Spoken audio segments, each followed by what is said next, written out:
Live. What's up, and welcome to Nighttime at the Nerd Bar, episode 50. Cue the party music. How have we been doing this for almost a year's worth of episodes? Woo, yes. 52 is when we hit a calendar year's worth of episodes, even though we've been doing this for more than a calendar year. We've just skipped a few because that's life and holidays. Life. Yes. Yeah. That is a slight testament to all y'all wanting to start a project. Just start, because then that's the only way to get it done. That's how we've been doing it. It doesn't have to be perfect. And we have proven that this show is stunningly, hilariously imperfect, which is why we have the phrase Big Monday energy. It just has to be done. It just has to happen. If you wait for it to be perfect you'll never get it occur. Done. Yes. Perfect is the enemy of good. Just be good. Just do it. Just make the thing, do the thing. You can always make improvements along the way. Yeah. You can't edit an empty document, you know? So just like you gotta, even if it's terrible, you gotta get everything down first. And then you can work on tweaking things. But perfect is the enemy of good. Do the thing. Start that project. The only way you're going to improve is if you do it and do it a lot and keep getting better. Like, you cannot start perfect. You just gotta go. Yes. It took me a very long time to learn that. So now I'm passing that on to you. Y'all enjoy. That is my episode 50 gift to you. I say piggybacking off of your advice. Gift to you, the audience, piggybacking off of Carrie's advice. Look what I took credit for finding. The other huge part of it all is all of you watching, listening out there, live, later, whatever. We love all of you. Thank you so much for being there, because we're just talking out to the void, which I adore talking with Katie and all, but it is so nice that you are watching, listening whenever you all do. Which, speaking of a live chat, we got Giga Derek. Against all odds, I've made it. Hello, everyone. Yes, same. Against all odds. We're at 50 episodes now. Woohoo! All of this is against all odds. Let's be real. Yay! Thank you, live chat, for allowing me to give you your government-assigned Overwatch League teams and sticking with me for that noise. I'm going to give you your government-assigned Overwatch Contenders teams because we're playing now.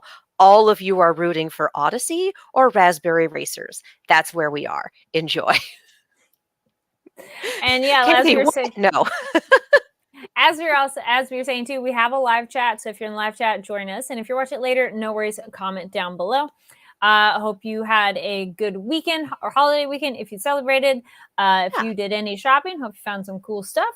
And we will be talking some intense episodes in a little bit. We'll be talking My Hero Academia, which we otherwise known as My Hero Anxiety, which is absolutely the case with this episode, as well as Spy Family, which is Spy Family Feels. That's our new name for that one. It should be Spy Family Feels, because my goodness, this one too. But I still prefer Shot and Chaser. Oh yeah. But My Hero Anxiety just works so. Was that Derek that gave us that? Someone in the chat gave us that. So I was like, yes, absolutely fits so much. Which we will get into that. But we have some other news things we're excited about, convention announcements and such. Real quick from Crunchyroll. So a convention coming up. So Crunchyroll Adventures is going to Anime Frontier. They're going to have panels, premieres, and a world premiere of Revenger. So check that out. And that is in Texas. So Fort Worth Convention Center. They're doing a simulcast premiere panel, industry panel, another simulcast premiere panel, and a free panel. Yay, that fun show. Where'd it go? Actually, 3. Oh my goodness, they have 3 simulcast premieres panels, so that's quite a few. Nice. So check that out. So that's Anime Frontier in Fort Worth Convention Center, and that is so Crunchyroll will be there. So if you're a fan, you should check it out. If you're in Texas, if you're in Texas in the much way I say, if you're in California, it's a big state. I understand the travel distances are a thing, but if you would like to do a convention this weekend in the Texas area, that is the place to go. Do the thing, win the stuff. And then real quick, Giga Derek says it was me. Yes, thank you, Giga Derek. Goes, yes, My Hero Anxiety. Mwah, amazing. Perfect description. Amazing. Thank you for putting a name to the screaming. Yes. If you want to do a convention this weekend, a reminder that Los Angeles Comic Con is this weekend, I believe, is it second, third, and fourth? Yes, because the second is a Friday. So second, third, and fourth. It's this weekend. It's at the Los Angeles Convention Center. And we talked about this a little bit last week where they had a metric ton of guests, big name actors, big name voice actors, ton of comic artists and comic professionals. Like, guys, if you want to learn from the best, if you want to see the best, go to LA Comic Con. We talked a little bit about how the Artist Alley there is phenomenal, how it is a great place to get your holiday shopping done, or just shopping for yourself if you've gotten yourself into a new fandom and you're like, I need stickers and buttons and enamel pins and maybe a shirt. If you found a new Pokemon that you love, you'll probably find it in the Artist Alley. There is one for like everyone. There is someone out there making Sudowoodo stickers. You can find them. Everyone has a favorite Pokemon and everyone's making merch for them. So I feel you can pins are find the it. huge thing this year. Oh my, pins are the Like huge thing enamel every pins year. have taken off more than usual. Oh yeah, you can Or at find least- enamel pins, and then you can also likely find an Ita bag in that Artist Alley. And for those going, what is an Ita bag? It is a bag with a clear panel in it for you to put your enamel pins in. Like, it's a Safely. good way to show them off without damaging them. Yeah. Mhm. Or So- losing them because they fall off. Yeah, Yeah. exactly. So, like, the Artist Alley at LA Comic Con is always phenomenal because it's that great balance of professional Western comics, amateur Western comics, and just your usual anime convention fan merch. Like, it's amazing. They always have a huge Hot Topic booth. There is an esports arena that's going to be there, so that's a lot of fun. Look forward to the reunion panels that they're having. LA Comic Con is going to be a very good time. I will be there on Saturday, so, if you are able to get to the LA area, and I understand that that is also a travel distance, much like going to Fort Worth, join me. It is a super good time. Tickets are still available. And yes, Keychains. There points out keychains of everything. Yes. There are a Keychains lot of great also keychains. go in Ita bags. They will make. I have my Yeah, Aizawa one. there you go. Did I drop there? Prescient. Yeah, there are manufacturers who make really cute keychains. So you can put the keychain, really cute pins, rather. So you can put the keychain in an Ita bag and not have to use a safety pin. You can have a cute little pin that's made for it. Oh, there we go. I think disappear. Dual Wield Studios actually makes those. So if you need cute pins to put stuff in your Ita bag, Dual Wield Studios. I'm biased because my friend runs the company, but she's great. I'm afraid I don't remember who this artist was, but they did a fun one where they had anime characters as like alcoholic beverages. So Aizawa was a beer and Acai-zawa. Yeah. And then this one we got from Jujutsu Kaisen, and this was like a gotcha ball, and I was very happy with this one, so I was happy to get it. But yes. I just still have my Anime Pasadena merch sitting on my desk. Which, in case my little stickers. You've missed those episodes, which are fantastic, go check those out in the description. We have a link down below, as well as some other recent coverage in case you're like, wait, what are some things that you guys have been to? Go check that out in the description. If you're like, I need more My Hero stuff. I talked with Zeno Robinson about Hawks. My dude had some things to say. Woo! Yeah. All right, and I feel that's it on our. We had a tab. I forgot I made it. We did. Yeah. News tab. That's life. That's okay. That's life. It's also, thanks to everyone who went to San Francisco Fan Expo. I hope you all had a wonderful time. Our producer was there this weekend, so you might have seen her around in her lovely group cosplay. Not going to say anything else unless she wants to talk about it herself, but yeah, it's a good time. So thank you all who went. Everyone who was there was happy to see you. So, yes. All right, I think, are we ready for My Hero? We're never ready for My Hero, but we're going to do it anyway. Okay, that emoji that has summary of the season. The face, it's like... Just you texting me this morning. Have you watched the episode? I usually watch them on Sunday nights when my roommate is out because she's not caught up. So she tends to go out for a little bit, and I go, okay, this is when I have to watch it. So she doesn't walk in the middle of an episode. And so starting this one and going, all right, there was a problem and Aizawa solved it. Wow. I'm pretty sure like I was screaming of like, what? I just kind of went, Use that emoji. okay. What? Like, that's, You I don't know if you've ever seen Christmas Vacation, but there's a know. scene where Chevy Chase is half out of his mind, has a chainsaw, and there's a wobbly bit on the banister, and he just chainsaws the wobbly bit off and then goes, "Fix the banister, honey." Like that's what this was. That's what this was. Well, because like I kind of had a thought. I'm like, you know what? Maybe it just hit the pant leg. Maybe it just fabric. It hit the pant leg, it hit the boot. Maybe it was just at a specific angle. Instead, it was like, "Thank you for letting me know that this was a problem. I now know how to take care of it with the world's sharpest knife, I guess." How did you get straight through the bone? Like, how? This wasn't a 127 hours thing. This was 0.7 seconds. Okay. Whew. We got Trials Darcy in the chat saying the grit to cut off your own leg. Yes. Yep. I feel this is the zombie scenario too that is also introduced of like, well, no, it's the Herschel solution. I mean, it's not your best option, but if that is the only option. Did you ever watch The Walking Dead? Oh yeah. No, yeah. I read some of the graphic novel on that too. Okay, I absolutely was like, it's the Herschel solution. I mean, and for everyone, like, spoilers, that was some like season 3 shit. Yeah, you guys, come on, let me live. I feel it's been done some other stuff too, and I mean, just the general concept of any disease or whatever. Like, all right, we gotta like, but to watch it happen was like, okay. That is an option, and I constantly are like, where are medics throughout this? Where I know we only had like one healer who had a quirk for healing and all, but like so far we had no other medics hanging around. Nobody. I mean, you don't. But it's the same reason that the group that was going after the compound had the medics way, way back. Like, you don't put medics anywhere near a combat scene that's going to be active in the way that these scenes were. Like, if you know it's going to be that bad, you keep your healers back so they don't get hecked up too. We got Giga Derek saying, Dark Thought, think they'll have him get shot in both legs and cut them. No.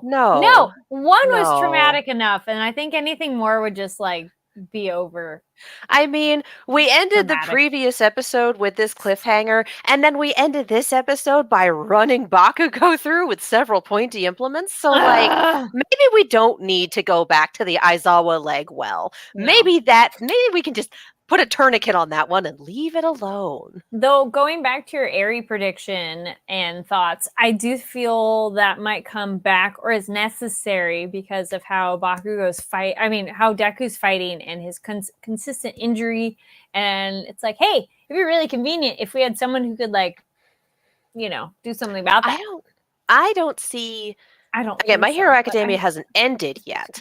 Yeah. I don't see Eri's power coming into effect to fix things until the end of the series, if that.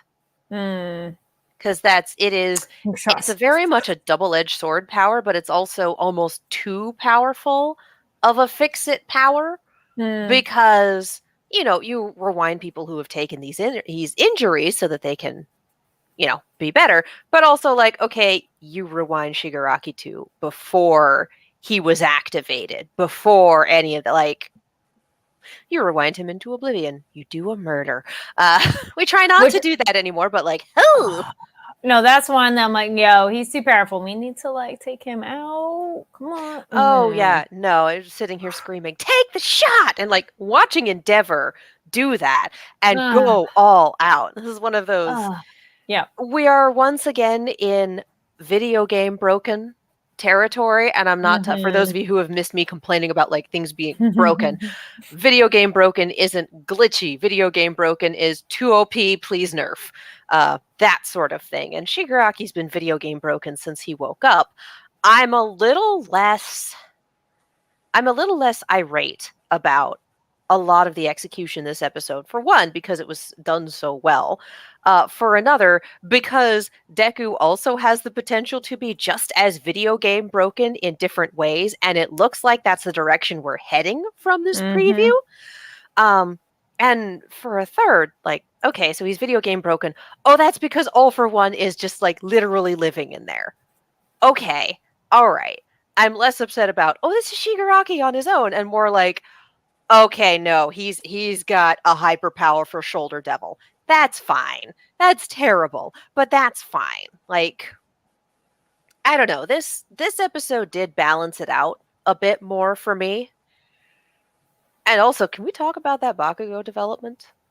Yes. Can we talk about that? I was like, oh, okay, because he's been somebody that I know people have loved since the beginning, and I was a bit like, you are welcome to love him, go for it. But I was just like, oh, I felt he was so one note for me, and because we weren't getting context, we weren't getting backstory, and so it really feels like I'm gonna be the same thing forever and never change, but not in a good way. And you're just like, so this getting context was like, okay.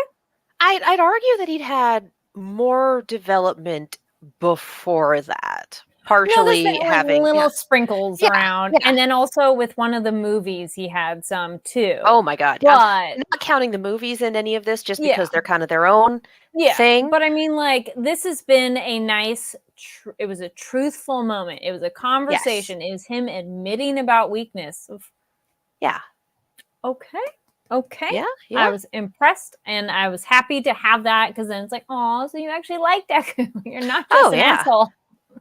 Just him. And again, we've only gotten glimpses of his parents, but we can also kind of see like his upbringing, why he would think the way he does, going back to like how his mom and dad work with each other and how they treat him. Like, again, we don't have a lot of context, but we've gotten just enough to be like, oh, this is the environment you came from. It makes sense that this then would be how you react to things, how you think about things. And Deku not fitting into this worldview, it then makes sense how you would handle that. It doesn't make any of it right, but it gives it a lot more context. And then we've had more of Bakugo going, no, I kind of know what he's doing. No, I can work with him. Like, there's still that crazy rivalry, but it's less of this person is a complete nightmare to be around and more of, okay, he's figuring himself out. I think getting kidnapped by the League of Villains and then having Aizawa on public TV going, no, he would never do that. He would never join them. That's not who he is. And just someone, a figure of authority in his life, really seeing him and advocating for him in that way. Like, I know we're talking 2 seasons ago. I don't care. It's still very important. Okay. And also, it's only been a couple months. Well, as they're freaking out watching him get part of his face ripped off, you know. Yeah, that too. Oh, how they filmed that was so give it to good. Shigaraki. Oh, God, yes, that shot composition. You got to give it to Shigaraki for actually going for the eyes, though. Like, you got to give it to the guy for going for the root of the problem. Yes. Like, I'll give him that. I'll give him that. Charles says Bakugo understands Deku more than anyone. Yes. Well, also one of the only people in on the damn secret. Yes, which so, I do agree with him that it's like you can't keep the secret for a lot longer. Just saying. And I appreciate that we've also for Bakugo, he's very intelligent. We've known that for a while. He gets some of the best grades in the class below like Yaoyorozu. He's like number 2 or 3. He's up. I think he's like 2 or 3. He's up there. And he's also incredibly combat intelligent. Like, his temper is a weakness, not a strength. But he's very good at picking things apart, figuring out how people work, figuring out how to counter them. Like, he is incredibly combat intelligent. Like, he gets it. He's a smart kid. And I appreciate that after this internship, after everything that these 3 have been through, that he can actually sit down with Todoroki and Endeavor and say, here's the plan. This is what we're going to do. I need you to do this. And the fact that we have Todoroki willingly working with his father, who fucked him up but good when he was younger, that we have Bakugo coming up with a plan that benefits all of them, including Deku, and that would have been executed extremely well were it not for, again, All for One breaking everything. Like, can we talk about Bakugo this episode? I never thought I would give a damn about this character, and here I am going, don't you stab him. That's rude. That's rude. No, that was another Oh my like God. emoji face of what? Oh And the no. parallels to episode 1.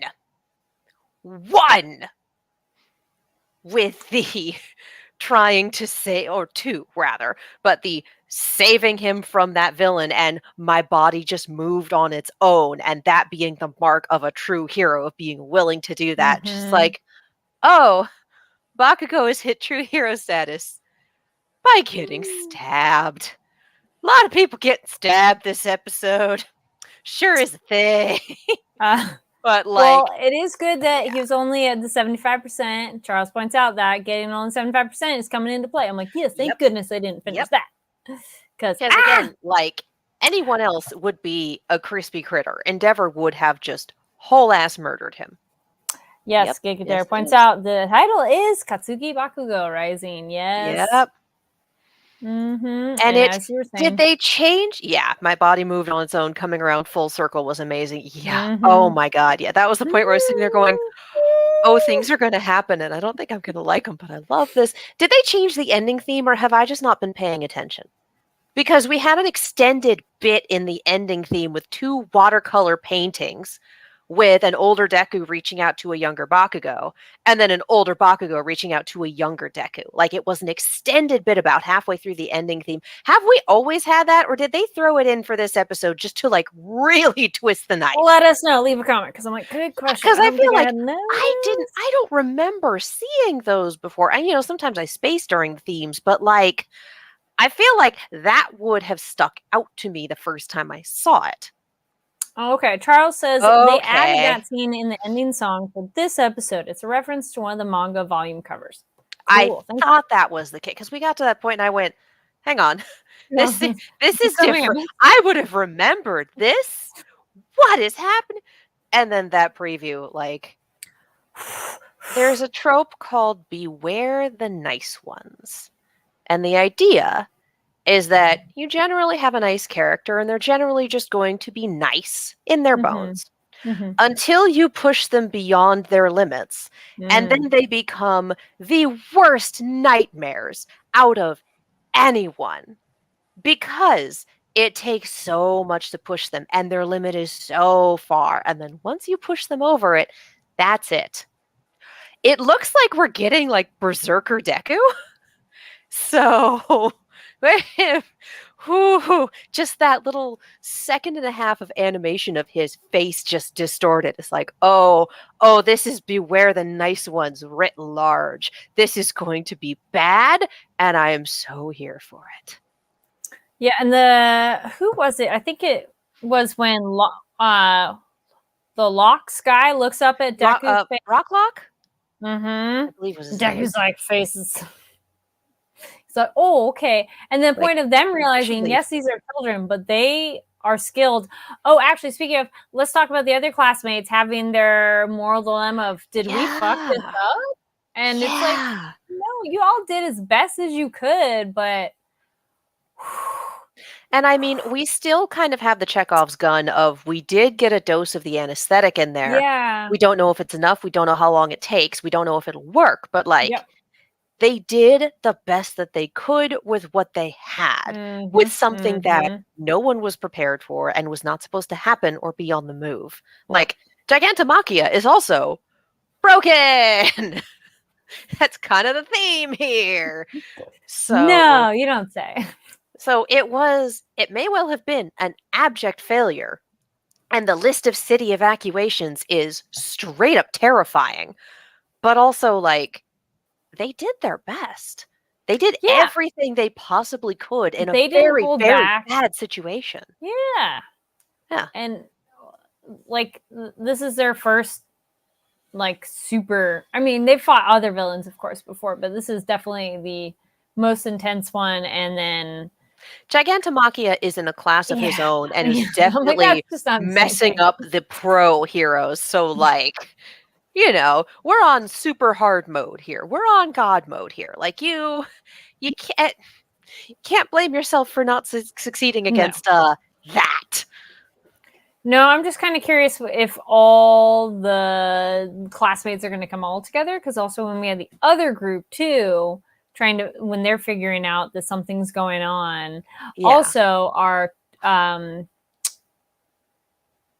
Todoroki, yeah, with Hawks and like getting out of the way. Tokoyami, thank you. I'm glad I'm not the only one who does that with names. I was like, wait, like there are so many of them.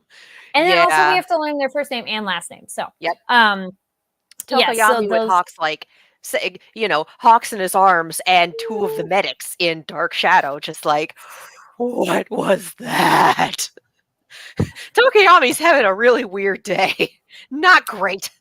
Yes, it is quite the intense one. And then also just some of those medic tents just getting destroyed too. Oh, like, careful, boulder. Bam. Yeah. Again, you do your best to keep your medics out of harm's way. It doesn't always work, but that's why you do your best to keep them out of harm's way. So, like, the theory of having them way away from the battlefield is sound. In practice, Gigantomachia. So, like, again, he's unfair. Now, do we think it's going to be our main three boys, mainly Deku, doing this fight, or do we think the classmates are all going to come together and also help in a way too? I think this is currently the Deku show. Like, just from what we've seen from the preview and the fact that the evacuation is still important, like, I think if they're so far away, it is the only one who could get there even relatively fast enough. Yeah. But I do think that the show's going to be over by the time any of them get there. Because once again, talking is not a free action. Oh, yeah. So then we were talking about it too, which we'll see how it goes. But when I was doing a quick search, we're about maybe 25 episodes for this season. We're only on 9. That I'm like, we're not even halfway. Are we sure? Are we sure we're not halfway? Because I think I might die. What? Like, we doing okay? And the answer is no. No, we're at the point where Deku's just hecking himself up again for the sake of the mission. Buddy, don't. And then Bakugo going, it's a battle of attrition and he's not going to win. Not like this. We need to step in. And again, just Bakugo coming up with a workable strategy, everyone being on board, it being executed flawlessly, and the only thing that you can't take into account is the fact that One for All is just hanging out in his body. It's fine. It's fine. How does this show work? How do the things on this show even work anymore? Like, I understand shonen power creep, but also... Yep, everything's broken. It's great. It's fine. Gigadare says Deku versus Shigaraki is the main event fight, but the 1A versus the League. Yeah, that's true.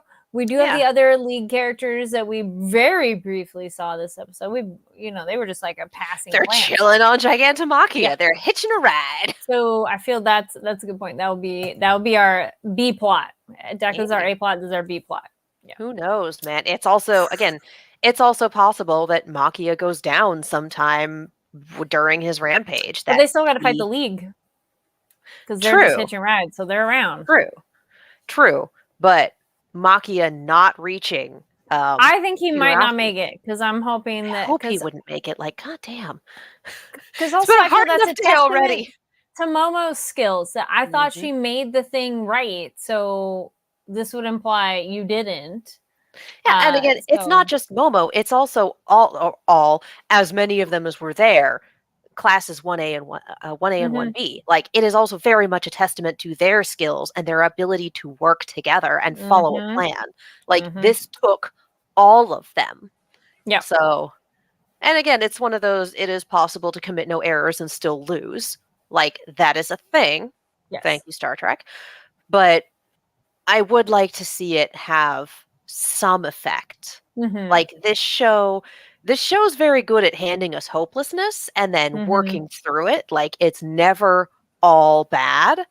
And I would like to see that come into play here. Like, it's bad. I want that to come in play soon because I was thinking that too. I'm all, no, this show, even when all hope is lost, there's still something. And I'm like, when is that showing up? Because it's like, guys, I know that we've just like ratcheted the stakes up like crazy, but guys, what are we doing? Yeah. Horikoshi, are we okay? Are we okay? We're not okay. It's fine. Was there anything else? I feel we covered that for We the. got just Yeah. Now we need Deku our chaser of unlocking different another emotions. quirk and then just proceeding to continue to Oh, lose his entire mind. yes, and I would say that real quick. That was relatively amusing. Their training session and his afro was interesting. I was like, Yeah. who is this character? Did I miss an episode? And No, that is I don't Yeah. know if you've ever caught your hair on fire or put it like over an open flame. yeah, But it curls up ugly when it's too close to that much heat and or if it actually catches on fire. So like after it was, oh no, that is Deku. It was okay, that Bakugo set his hair on fire. God damn it, dude. and then having the others help train too. Oh, okay. I agree. I bet so. Gigadare says we'll get that balance soon enough. All right. We best. Yeah, and then no spoilers best. for anybody who's read it. Y'all are really good about that, but we're just saying that again. Again, like I said, I have some manga spoilers, but no context. So this entire season has just been, I don't know when that's coming down the line, but one fear. But yeah, I like the training session with the friends, and that was cool to learn other things and tell me how that feels, which makes sense of how to learn something, think of it. Yeah. All right. It's nice to have that sort of, I think like an Ocean's 11 flashback where they flash back and show you, no, these are the building blocks that we put into place, but didn't show you until just now. So now when we go back to the present, you can see how it works. Like, I appreciate that they did that. I did too. Yeah. And then just, Gigi Derek just goes, no, I'm basing my guess off of my experience with Transformers. Fair. Good point. It's another one.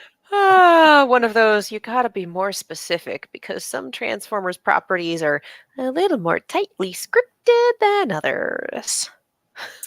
So down at the bottom we have Bayformers, and just above it we have Armada. Oh boy. Someone's gonna fight me over that ranking, and I don't care. We did our shot and now our chaser. Chaser! Whew. But this one had some feels. Oh my goodness, at the end, which we'll get to that. I cried. I tend to watch these also both in the same night. So like, no, it's watching back to back. Like I cried and then I cried. Stop it, anime. What are we doing? Yeah, this one I was with our new Fiona Frost. I was liking her, and then I'm like, oh no, is this gonna be like weird? Like, what border of funny are we going? And then when we get the reveal of I love you. I spent so much time looking at her in the opening and ending and going, tell me your secrets. And now I know her secrets and I don't ever want to see her again. Our Miss Nightfall. I don't like Are you her. Anya too? She's like hissing at her. I don't like her. Oh my God. She's like, I don't know what it is specifically that hits me so wrong for this one. Like, I can put up with Yuri's brother, but this one's getting me. And it's the same thing, just flipped on its head for a different character. And I'm like, what is it about it? What is it specifically? And I think it's just the whole, you know what's at stake and you want to sabotage this bit. Right? Like Yuri's brother has no idea what's at stake. He's just got a sister complex and he's jealous. Yeah. Like, he's a total weirdo. And I mean, everyone in this family is a total weirdo in one way or another. And between him and Yuri, you can kind of see, okay, we had one brain cell, we played Pong with it, we've all been doing our best. Like, you can kind of see how he turned out. Yeah. I think I dislike her because there's this active level of, I don't want to say malevolence because that's not it, but there's a destructive selfishness in there. Yeah. No, like for Yuri, it's correct. I care about my sister. You're not good enough for my sister. No one will ever be good enough for my sister. And for her, it's I want what I want. I'm better than this person. I will sabotage this so I can have my way and my feelings validated. And it's like, you are the only other asshole in this household who knows what the stakes are. Anya knows, but she doesn't really get it because she is a child. You get it, and you're still acting like this. And I know it's a comedy, and I know it's exaggerated, but that really sat wrong with me. Well, it makes sense because the handler and the other employees and the narrator are all like, this lady is out for herself and does not give a fuck about anybody else. So it's like, Yeah, yeah. you're pretty spot on of like, nope, she does not care. Yeah. And I'm not like saying, oh, this is a bad trope. Oh, this is a bad character. I'm not criticizing like, oh, the narrative's doing this poorly. No. None of that. Narrative's just fine. I just personally do not like this character, and that is why. And that's a Katie opinion. It's just opinions. Oh, but yeah, like, yeah. I don't think she's made to be. She might be made to be relatable in that unrequited feelings sort of way, but I don't know that she's necessarily built to be likable. No, And I don't think she is either, because I think it's supposed to make us feel even stronger to our family, such as Charles points out, Lloyd defending Yor was sweet. Yes, like them. I really liked Lloyd going, what are you getting at? And yeah, STFU. I was like, yes, you tell her, like, stop it. So just like, hey, no. Mm-hmm. And then Anya reading her mind with I would schedule every minute of her day and I would whip her into physical and academic shape. And Anya just like, oh God, oh no. Ah. And then she's like, Yor, I love you. And Yor just like melting for that too. Oh, so precious. So that Anya is a little manipulator. She's not always very good at it because she's like 4 or 5. That was an absolute lie about her being 6. There's no way she's actually 6. But like, she's not very good at it because she's again got the child understanding of the world. But like, she's still, no one knows she's a mind reader, and that is when things pick up.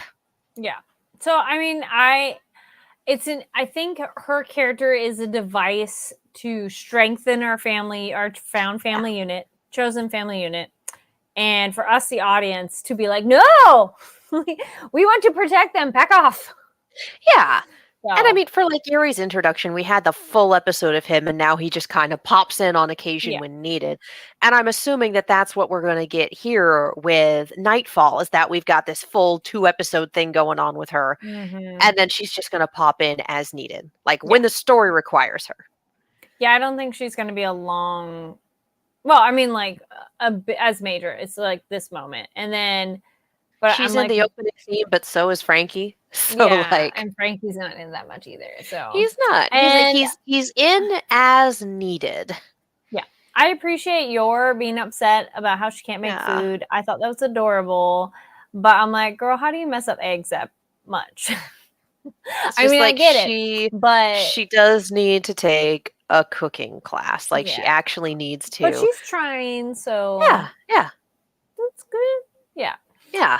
I just think that's adorable of her trying. So, but she wants to fix it. And then her self-doubt was so like, no, sweetie, no, you're fine. Like, stop it. It's like, oh yeah, he always complains about his wife, and then the cutoff, and it's like, oh, that's worse. That's worse. That is so much worse. Yeah. She could have shot in the dark that and gotten it wrong, but no, the cutoff made it worse. Just, is walking the dog really important to the mission? It's like, yes, it is. Yeah, you hush. It's like, yeah. Is it important for you to be an active member of this family that you need to cultivate in order for the mission to succeed? Is it really? The answer is yes. Sit down. Yeah, like, man alive. Whew. Scream. But the bit with the post-credit scene. Oh, not even that yet. Like the first part of the episode that rolled me over was her like observing him and going, okay, I can recognize his fake smile. And then I can see the real emotions coming through as well. So it's like, yeah, the fake smile is reassuring Yor, but then just the hand movements and the, oh no, he actually does care. I need to leave. And also, as she recognized there's no real fault in Yor either, she's like looking up and down and like, that was amusing too. And then Yor going, ooh, she's so pretty. Yeah, just like, wow. And I'm like, ugh. It's like, oh no. But just the, oh yeah, no, he actually does fit with the, okay, I need to leave. Like her actually removing herself from the situation. Just like, I don't know. Well, at least she's got. Trust her though. I don't trust her, but at least she's got that much going for her. For like, now. she's willing to upend Yor, she's willing to upend Anya. She's not willing to upend Twilight when she can see that he actually gives it. Because there would be people who would be willing to do that as well. But she can at least recognize that much and go, okay, no, I need to remove myself from the situation. Like, that I get. That. The bit that didn't make sense to me was the plain talk conversation outside somebody's house about spy stuff, but sure. Oh, because, well, it's raining, so it interferes with the sound, and it's raining, so nobody's outside. Nah. But whatever, it's nice and dramatic, and I'm actually pretty sure nothing will come of that. So no, I don't think you can.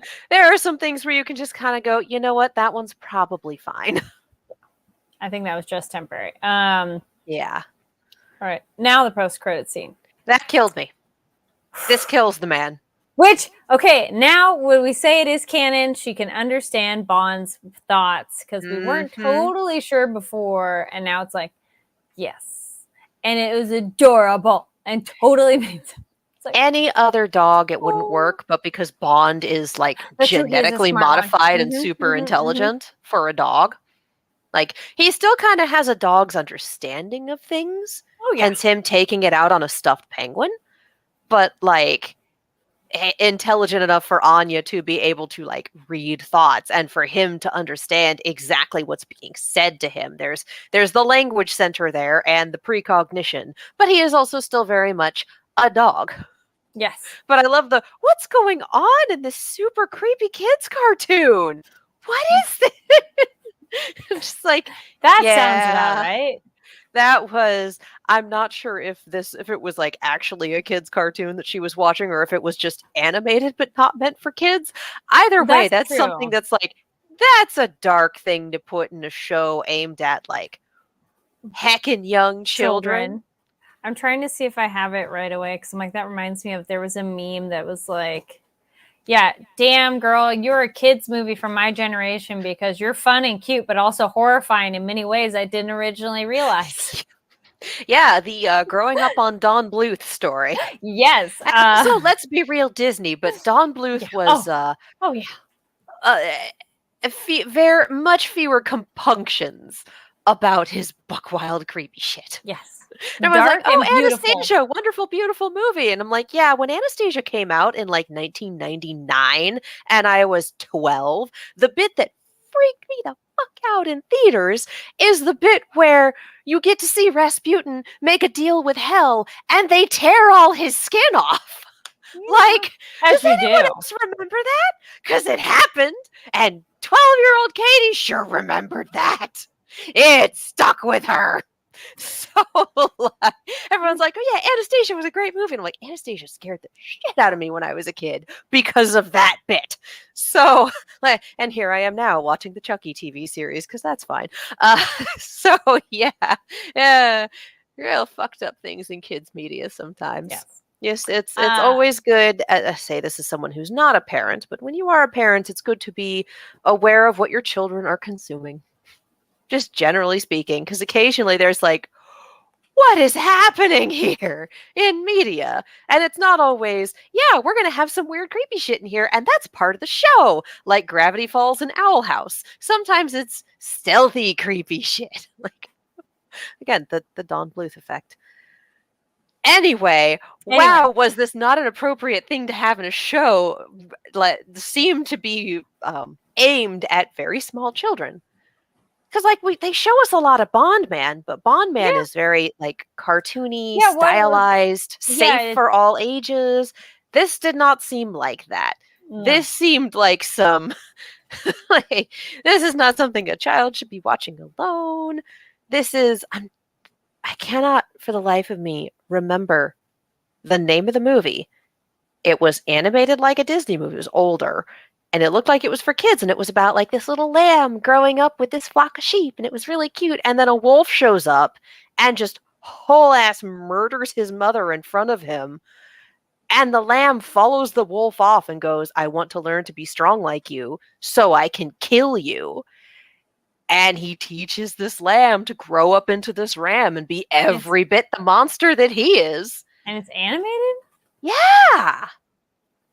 Seriously. I cannot and it has this like cutesy ass little title about like something's bell or something, because he would always wear like a little bell.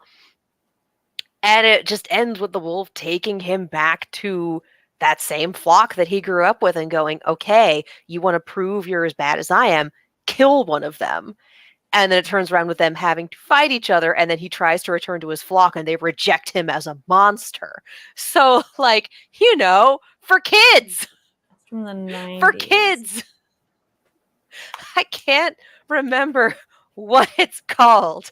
And I don't know if anyone else has seen this super fucked up kids movie, but that's what this reminds me of. It's like, it's these cute animal characters, these cute animal everything. Oh, he's been shot and now he's dead. Like, what? Yeah, if anybody knows, let us know, because I was trying to do a quick search and I'm not really finding anything right away either. So I need to. It's okay. Lee.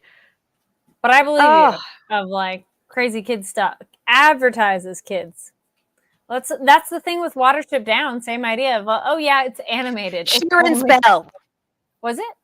Sheeran's Bell, 1978. Okay, it came from Japan. It's okay.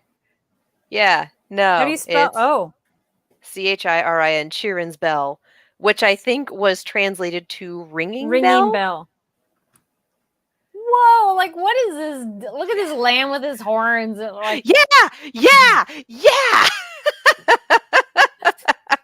Ringing Bell starts off as a children's film, but quickly merges into a darkly toned story of the laws of nature and revenge. It has also been viewed in the past as a cautionary tale about venturing away from home, nonconformity, and the futility of seeking revenge. And this is posted on the Hello Kitty Wikipedia. I like this meme says, "I am not a weak sheep anymore." Yep. Actual line from. Yep. It is super fucked up, you guys. Wow. Okay. It is super fucked up. I'm glad you all went on this little journey with me. Oh, it looks like it might be on Crunchyroll. Probably is. I'm sure it's all sorts of places you can watch it.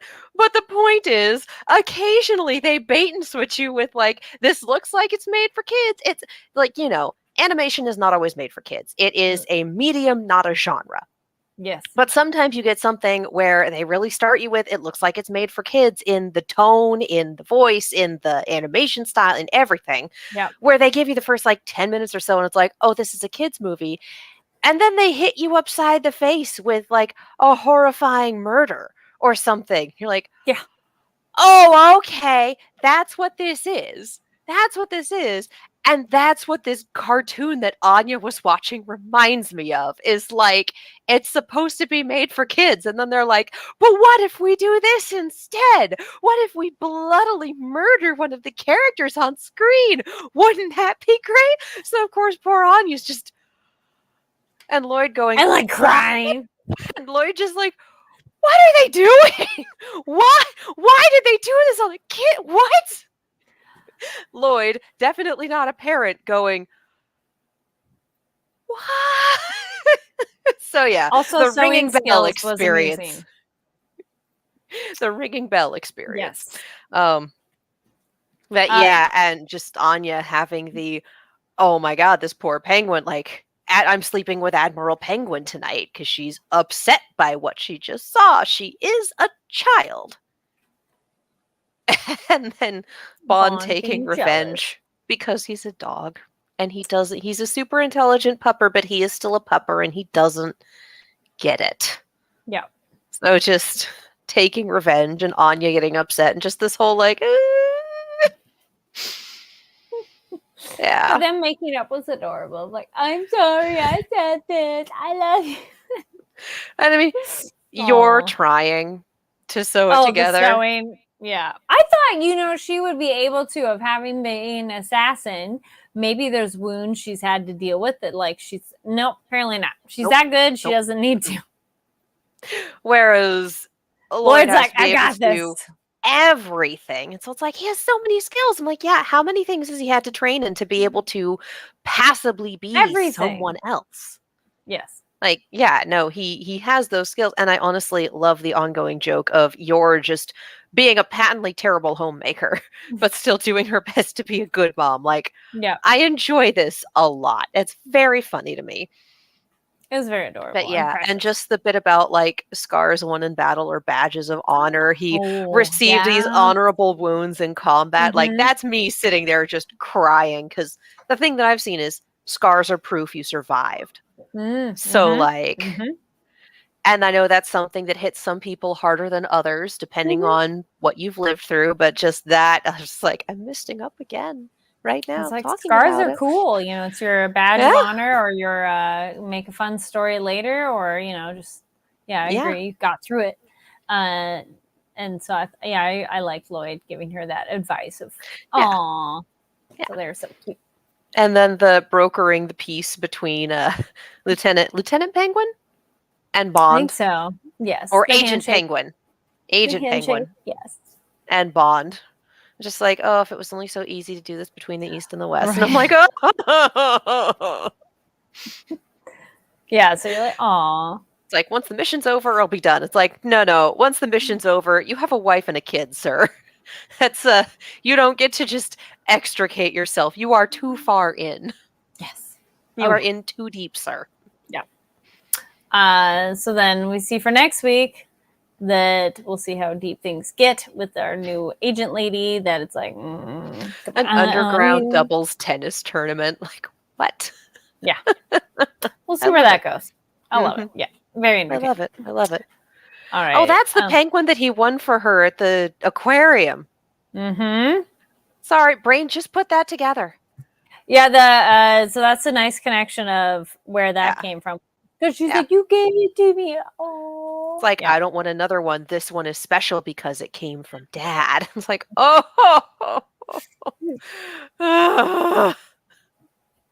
We all have things like that. Let's be real. Oh yeah, things absolutely can have so much Yeah. memory and power to them for sure. Yes. And again, this is a 5-ish year old The child. who Child. had, God knows what happened to her birth mother, we don't know, Mm-hmm. who was experimented on and Mm-hmm. abandoned in an orphanage. So, like, she knows that this is all kind of a farce, but she's still bonding very hard with these people. So, she's still, again, she knows all the things. She knows the stakes, she knows the context. She's 5 years old, and just at this level of maturity is not able to put together what all of that actually means. Mm-hmm. Once again, this show is extremely good at going, no, Anya is a child. And it's very good at having her like actually acting like a child and having behaviors appropriate for her group. Like, this show is so good, you guys. It's such quality. Such quality. Yes. And then it sits here and goes, we're going to break your hearts over a stuffed penguin. Let's go. Like, oh. Well, I was gonna say our transition to. I feel that's it for Spy Family. Yeah. I think so. All right. I think so. Well, We've had a lot of emotions here tonight. We have. We've had so many emotions. Things that may or may not be of quality. We'll give you recommendations. Oh, I've got one of each. I think it's still going today. Which, speaking of your mug, not sponsored, but Pantages is having a sale right now, and Beetlejuice is having 3 shows. They have a Cyber Monday deal where you can get 3 shows for like $147, which is I like need you to $50. send me that link. Which I was like, okay. I need you to, once we're done recording, I need you to send me that link. Like, that's good. I have, Black Milk dropped a collection today, and then I've been shopping for Christmas presents, and then I got myself an advent calendar. It's been a spendy day, but Black Milk is some good shit, you guys. Yes. So good. It's so good. If you ever see any of like my interviews or red carpet reporting, you're like, what dress is she wearing? It's Black Milk. It is Black Milk. That is where I get all of my fun, crazy clothes. That is the dress that I'm going to wear to the convention on Sunday. It's a Majora's Mask dress. So like you can see it from a mile off. It's bright purple. It's Black Milk. Yeah, things you should check out. This fashion brand that I love, I guess. Oh no, they're amazing. I agree. They're amazing. I have a lot of pieces from them as well. I was very happy and fortunate to be able to go to one of the sample sales and was like perfect timing. I'm like, yes. Before the LA location closed. Now they dropped their museum collection today, which is a couple of prints that already existed remixed into new pieces. So one of Okay. them's this skirt that's watercolors and also has a little kitten face at the end, and you bet your ass I got that because that is aesthetic. But it's also they reopened all sorts of other pieces in various sizes because it's people who, oh, it just didn't fit, I'm going to return it. It's that sale. So it's 9 pages of things going through and going, is this in my size? Is this still available? Is this? So there were definitely some things where it's like, oh, I missed that the first time around. It's in my size and available. Yoink. The museum sale is dangerous, you guys, but it's on right now and it's so good.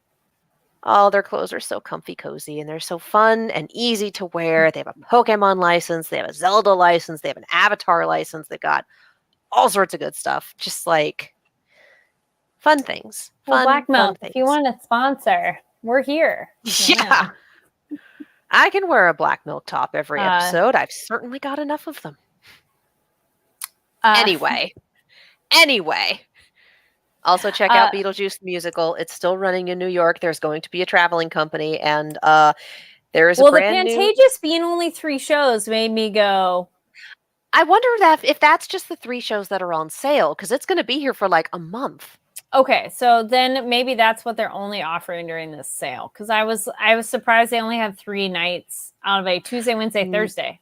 Oh no, they have quite a few nights. Okay. So the sale for the Pantages earlier. are like more limited things, but you're getting cheaper options. Yeah, so send me that link. Anyway. Yes, but other things you should be watching, checking out, whatever. We do have Giga Derek in the chat that says, please check out Harriet Tubman Demon Slayer. It has no right working as well as it does. I'd heard about this. This is what's it on? Yeah, what is that? What platform? Where can we check this out? Derek, please inform us. And I was like, oh God, that sounds fun. Yeah, now that I've subjected you all to... it's a book. Oh. It's a, let me try to see if I can pull up the... Oh, almost looks like a manga. It's a comic book. Fun. Nice. That sounds awesome. 4.6 out of 5 on Goodreads. That's nice. That's good. I was gonna say, now that I've subjected you all to the terrors of Chirin's Bell, watch it if you want. Watch it if you want. Now you know what it's about. Thanks for watching. Recently, I finally got into House of the Dragon. I don't know why people hate on it so much, but I'm not necessarily like raving about it. I'm enjoying it. It's cool. I like fantasy. I know, but I feel some people put like Game of Thrones on a really, really high pedestal. I'm like, whoa, calm down now. Not saying it's not a good show, but like, I mean, towards the end there. Yeah. But like this one, some people are just like, oh my gosh, it's understand. Like just, I'm like, whoa, okay. So anyway, it's if you want to continue in that world, it's entertaining enough. I'm very excited that His Dark Materials, the next season, is coming out on December 5th on HBO Max. Not sponsored, but like, I'm excited because that's a really well done book to movie to show, and I like all of them. So I'm excited for that. And then also a weird one, pun intended. I watched the Weird Al biography movie. It is very weird. As like a movie, I don't know if I would say like I loved it as a movie because it is, of course, a parody of what a biopic is, which makes sense. There are so many good and funny moments and cameos and nods to celebrities that were around, but that just really makes me want like the real information. I'm like, but I want to know what really happened. Do you follow him on Instagram? Yes, and I've seen him posting about it and stuff. So it's did you see the Pablo Escobar story? I haven't seen that one yet, but I'll have to go look at that now because I was like, what the heck? He posted a picture and just did a little bit about, well, this much was accurate. Pablo Escobar and I are still friends, and then Instagram took it down as like harmful content. Oh wow! Oh, I thought I saw Pablo him. Escobar. Yeah, I did see that something was taken. Wow, that's honestly because I saw the post and then like an hour later saw the new one with the report, and I'm like, that's funny.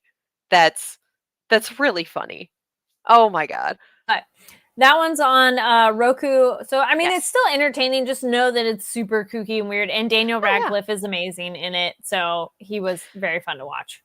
Daniel Radcliffe, I'm so glad that he's not stuck doing Harry Potter things for the rest of his life. I'm so glad that he's been able to pick up and branch out and do whatever the heck he wants, because he's been in some super, super Bonkers weird stuff. Yep. And he is, it looks like he's having the time of his life. Yeah. Oh, yeah. Like, I don't remember if it was him in Swiss Army Man. Swiss Army Man was terrible. Yep. Mm-hmm. Guns Akimbo was a lot of fun. Real messed up. Also, Lots of Horns was really weird too. Didn't see that, but I've heard, I've heard good things. I mean, it's a different kind of weird, but also weird. So yeah. So Daniel Radcliffe's oeuvre is 8 Harry Potter movies and then whatever the hell he wants. He's in Miracle Workers, and there's a clip online of that I was like, what is this show? One of my friends wrote that episode. She'll be coming around the mountain. Yep. One of my friends either wrote that or assisted writing it, but like she's got a writing credit on that. So every time it comes back around, she just kind of goes. Then that one's kind of pun intended. Keeps coming back. But yeah. Yeah. So that's my recommendations, the thing I've watched, whatever. But Katie, real quick, before you get to your recommendation, we have a question from the chat. Kiki Derek says, what are those contenders teams again? Odyssey, Raspberry Racers. Odyssey is kind of the easy mode team to root for because they are the championships for the past 2 contenders tournaments, and they 3-1'd Pirates in Pajamas today. And Pirates in Pajamas is not an easy team to roll over, but the Odyssey team is just crazy, just completely crazy. Raspberry Racers is an EU team, and I just like the name. So if you are watching Contenders this week, the EU Contenders is in the mornings, and then NA Contenders starts at like 3 p.m. in the afternoon. So you can have all your Contenders. It's the Run It Back tournament, and Contenders China and Australia have already played through theirs, and that VOD is available. So like, support your tier 2 Overwatch. I've definitely been sitting here going, I enjoy this so much. I love these guys. Good casters, good talent, good people. Tier 2 is a lot of fun. I feel like goes under stuff you should check out. So that's true. Support Contenders. Support Overwatch Contenders. Support the live streams. Put on the VOD. Just enjoy it. The Australian casters are just absolutely amazing. They are so funny. Like, it's hard to watch that one live because it's like 1 a.m., but they are hysterical. So that VOD is a good one to check out. Just like support Contenders, pick a team, go nuts. It's a lot of fun. All right. Yeah. And your other recommendations? One to not watch, one to avoid. When I'm at home with my family, my content absorption changes because it's like, oh, we're going to watch this as a family. Okay. We watched an episode and a half of The Santa Clauses on Disney Plus, and that was an episode and a half too many. It is a soulless, mean-spirited cash grab that really... You know how sometimes you can kind of sit here and go, oh, this was made specifically because someone is trying to make a point about their view on something that they may not necessarily get. This was extremely old man yells at Christmas with a lot of... there are some views on woke culture and kids these days that are just like, oh, okay, Tim Allen's an executive producer on this. That explains so much. Even my parents didn't like it. And that kind of says something when the whole family goes, ugh. Episodes are 23 minutes long. We watched 1.5 of them, and that was too many. So save yourself some pain. Do not watch The Santa Clauses on Disney Plus. Like, I did that so you don't have to. And I did that after seeing a bunch of my friends who watched it go, don't. And then my parents went, we're gonna. And I went, okay. And then they went, oh, like, I warned you. So now I'm warning you guys. Don't do it. Save yourself. I would recommend a new one if you didn't catch it last season, was Christmas Chronicles with Kurt Russell. Is really entertaining. Also, evidently Spirited, which is the new musical with Will Ferrell and that looks very entertaining. Ryan Reynolds, dropped on Apple TV. I don't have Apple TV, so I haven't seen it, but I hear that it is very, very good from people that whose opinions I trust. So, you want some alternative, or Matt, just watch, what was it? I think it's just called Klaus. Yes, Klaus. I recommended that one. It's on Netflix. It was a Best Animated nominee for, I want to say 2019. J.K. Simmons is Santa Claus, which is unbelievably good. And it makes me cry literally every time. But it is so funny and so good. Like that is, I'm not going to say required Christmas viewing, but that is definitely a very, very good one to put in your eyeballs. If you want Christmas watching, you got Netflix, just watch Klaus. It's very good. We're gonna have to do a separate episode of like our holiday recommendations. Another one. Holiday recommendations, the sequel, the series. Yes. Yeah. Actual recommendation though. On the way back, I read a book called Payback's a Witch. I wish I could remember the author because it's not something I normally do, but I picked it up in New York while I was at the Strand bookstore. So I still have that price tag on the back. And it is about a Lana Harper. Thank you. It is about a young woman who grew up in a magical town and left because of capital R reasons, coming back home for family reasons and for a magic tournament. It has lesbians. It has witchcraft. It has getting vengeance on that asshole who wronged you. Like, it's got it all, you guys. I really loved this book. And it's one of those books where it's like, and here's a couple chapters from the next one they're writing. And I'm like, great, let me just put that on my pre-order list because I love this setting. I love this magic system. I love these characters. And I love her prose. Sign me up. I'm in. Let's go. So yes, get yourself a copy of Payback's a Witch.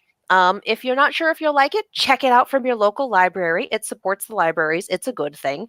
And then when libraries buy books from authors, it also supports the authors. So if you don't want to just take the plunge and buy it, you can always get it from your local library and it still supports the library and the author. Basically what I'm saying is read. Read is good. Read is good. Jesus Christ. All right. I'm very tired. Big Monday energy. It doesn't have to be perfect. It just has to be out there. We're taking it full circle. So yeah, Payback's a Witch is amazing. Highly recommended. If you also want something to get into the holiday spirit and also something that will make you self-examine, there is a Discworld book called Hogfather. And it is... I've talked about Discworld books on this series more than once. They're all written by the late great Sir Terry Pratchett. You should read them. They're wonderful. Hogfather is a death book because death is an anthropomorphic personification of death. He's a character in this world. And death books are all about bigger life truths. They're about religion and time and mortality and just things like that. And Hogfather is very much at its core about belief. So on the one hand, you have someone has kidnapped the Hogfather, who is essentially the Discworld version of Santa, as it were. And so we're trying to hold up things in his absence, but also figure out what happened. And that's like the top layer of the story. Discworld stories are very, very good at drilling down into how do people work? What are these systems that we put into place? Why do we act the way we do? And how do these factors affect things? So Hogfather also really drills down into like, what are holiday traditions? What do we do? What do we celebrate? What do we hold dear and why? And honestly, towards the end of the book, it has one of the single most raw and metal lines that you will ever read. And I'm not going to tell you what it is because you will know it when you get there. But there's just something to be said for death serving up life truths in all caps as he does. Read Discworld books. If you want to get into the season, read Hogfather.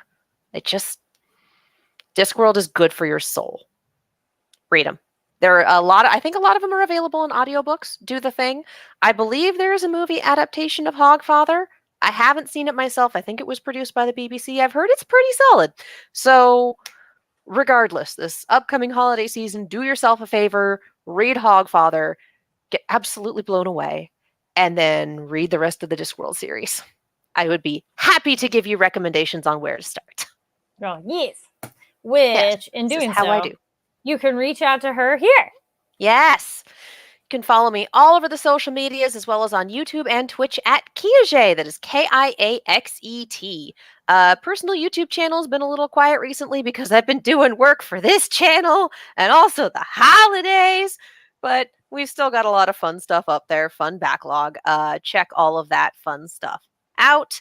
I am also on a horror channel called Silver Screams where we talk about horror things, which is also a very good time. Check that out.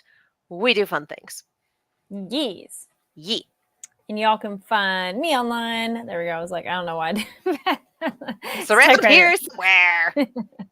Online, Carrie D Lane. That's on all the platforms. So if you're on one, it's a lot of the same stuff and sometimes a little different. So, you know, whatever your medium of or app of choice. There we go. And nothing super new, but heads up for next week. We won't be at a regular day and time. We'll post when because travel and things. But stay tuned because we will be here because we want to talk about these shows and we want to connect with all y'all.